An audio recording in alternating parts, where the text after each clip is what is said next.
did as a staff, we met with the operators who were historically responsible for these tasks, and we arrived at the budget by simply adding our fee schedule to their time, and so we did a comprehensive look at the cost of staff time and equipment to clean the beach on a one-time basis, and we prorated that this based on the number of times it may happen in a year, and traditionally it's only ever happened a maximum of 4 times a year, so that's what we're doing in the office.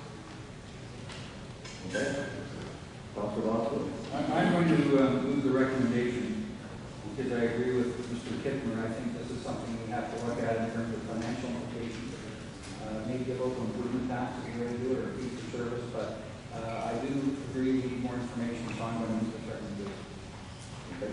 Seconder for that? Councilor Scott? Any further discussion? Any other questions? Councilor Underwood? Could you read back the motion for me? On page 161. Council requests further information respecting the expectation of or for Land and Shores for the beach maintenance program proposed by the West Wash Property Owners Association and Pendleton Stone Conservation. Councilor Scott. When Greg was up speaking, he gave us a list of things, as well as it's in the report that he handed in, of the things that they were looking for. So how much more information do we need? I'm just asking, are we asking the cost of all those things that were brought forward? Like he said, signs, communities with OPP jurisdiction, bylaw jurisdiction, we want to use it in newer garbage cans and funding. So I guess I'm just asking, is that the list that we're going to get by going to have a meeting? And are we going to need to know what we need to put in, or what? I mean, I'm just following that because I wrote the list down as he spoke. So I guess it's expecting, and I would ask the Director of Community Services to comment. Sure. When I turn my mind to this program, as I noted in the report, this is traditionally an informal program by the municipality. It's not formally included in our budget every year. It's something we've done to be a good neighbor. And the costs are there, and we're getting into the $20,000 to $30,000 range. We really need to turn our mind to more of a formal program with set expectations. So I've offered 4 questions in my report to help us better define what our expectations are. If it's just simply that we're going to directly deliver a service and provide a grant, that's one opportunity. If we're directly providing it, how often are my staff going out there? Is it daily like we do in Grand Bend? Is it weekly? Is it monthly? We would need to do equipment. Our current beach trimmer does not work in the conditions that are there. So there are many questions that we need to understand to really set what the program expectations are and do a true cost of the council. Okay. We're Underwood. This brings me back to my previous remarks about the 2012 Supreme Court of Canada decision stating that it is private property.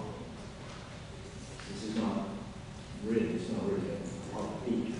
It belongs to the band and it belongs to the band. So we do maintain Grand Bend Beach exclusively because that is actually Matthew Shore Beach.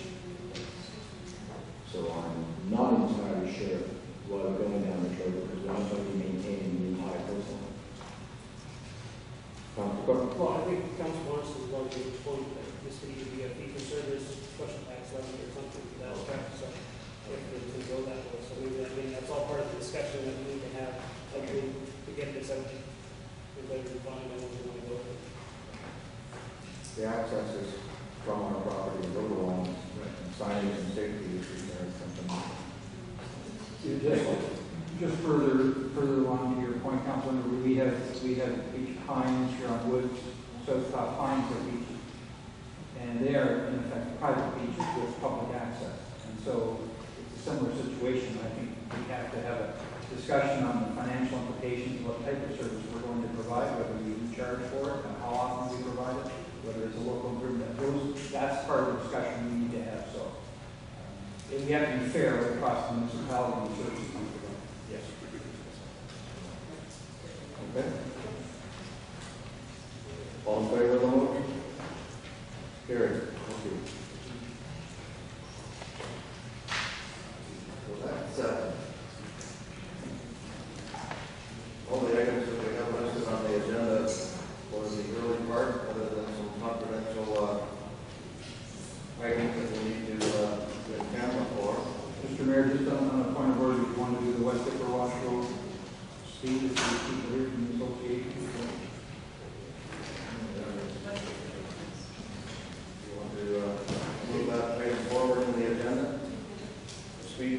If the association's here, if they have any questions about it, they could leave with the result.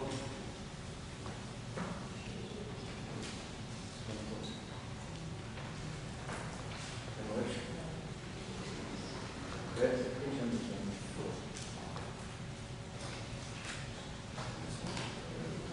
10.9 on page 145 of the agenda. This is I would ask for a motion to move this forward in the agenda to deal with it. Councilor Boswell, second by Councilor McGuire.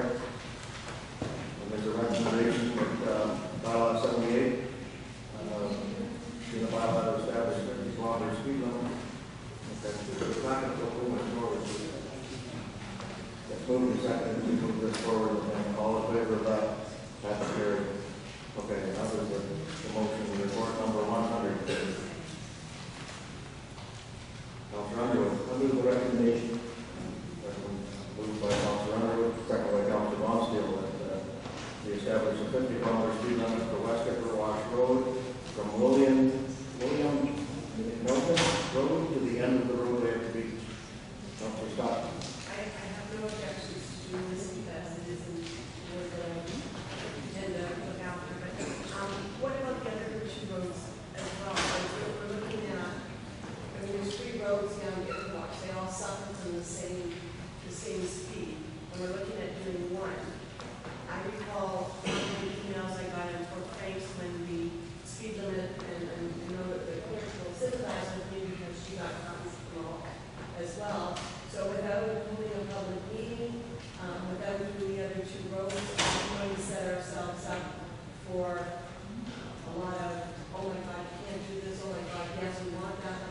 I just want to make sure that we're not setting ourselves up for proverbial police nest, because I'm tired of this stuff. I believe this was the road that was asked to be studied. Yes, we did requested this road, and if I might, with the Port Franks experience, we had a recommendation come back from legal counsel that in the future, when we do consider a speed reduction, we do it based on the standards of the day and the practices of traffic engineering. And in this case, we have followed the Transportation Association Canada's guidelines, and it shows that it's warranted. It is our local line, so we're welcome to establish. Just making sure. Okay. Not a job. Okay. Any other discussion regarding that motion, recommendation to 15? All in favor of that? That is carried. Thank you. So we have some items in camera to discuss. And before we do that, this is the first section of the meeting. As per our bylaw 73, the chance for the public to seek clarification on items and agenda items that have been discussed for the purpose of clarification only and not making mistakes. If there are any members of the public that would like some clarification on the matters dealt with, please come up to the podium here and state your name. Dave Bowen. I'm actually part of the West Dipper Wash Beach Association. As Lori knows, we've been asking for this speed limit reduction for the past 3 years. And as Brent knows as well, all the testing we were doing was from Arbor Acres to the beach.